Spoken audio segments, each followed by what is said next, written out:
ka-Agri TV! Welcome to another episode of Happy Pets, Happy Parents. Last week po, napag-usapan po natin kung paano po ba nagsimula ang Barkberria. And for today's episode, makakasama po natin ang business partner ni Sir Jigs. Siya po ay si Sir Christian. Magandang umaga, Sir Christian. Hello, Miss Abby. Thank you for having us. Hello, mga ka-Agri TV. Welcome to Barkberria House.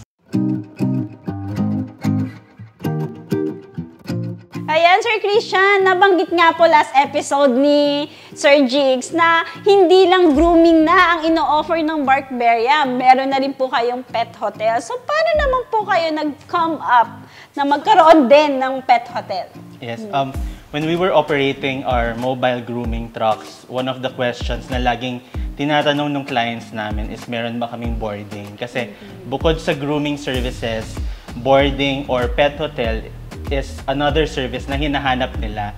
Sir Christian, sa palagay niyo po, ano po ba ang pinagkaiba ng Barkberria House sa ibang pet hotel? Well, usually, the usual pet boarding na makikita natin is usually masikip, maliit. What we want our pets to experience at Barkberria House is parang naka-vacation rin sila. Kasi usually, yung mga nag-a-avail ng pet hotel, pet boarding services, sila yung mga usually nakabakasyon. Yes. And as you know, hindi naman lahat ng hotel, hindi lahat ng resort accepting sa fur babies natin. So, like our fur parents, gusto namin na pag naka-board yung pets nila, parang naka-vacation din. So para talaga naka-vacation. So, as you said nga po, vacation. So, paano nyo naman nasabi na parang naka-vacation sila? Our pet hotel is very spacious.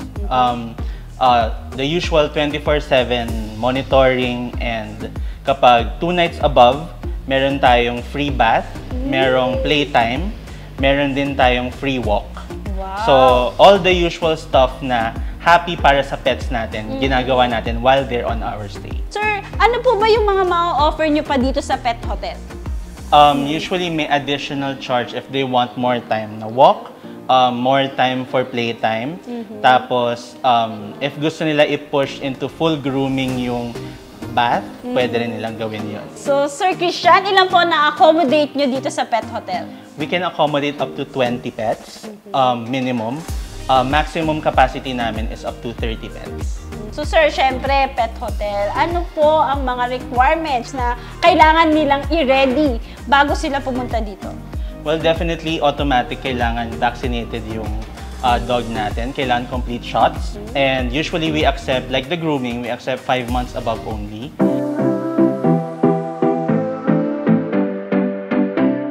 So, Sir Christian, sa palagay niyo po, ano po yung mabibigay niyong assurance sa mga pet parents na safe talaga ang kanilang mga pets dito sa Barkberria? Yeah, so even though open yung cage namin, you can easily see the pets and touch the pets, we highly discourage that. So, on top of that, we have 24/7 monitoring and the usual care that you give to your pets at your house, we also give here in Barkberria House.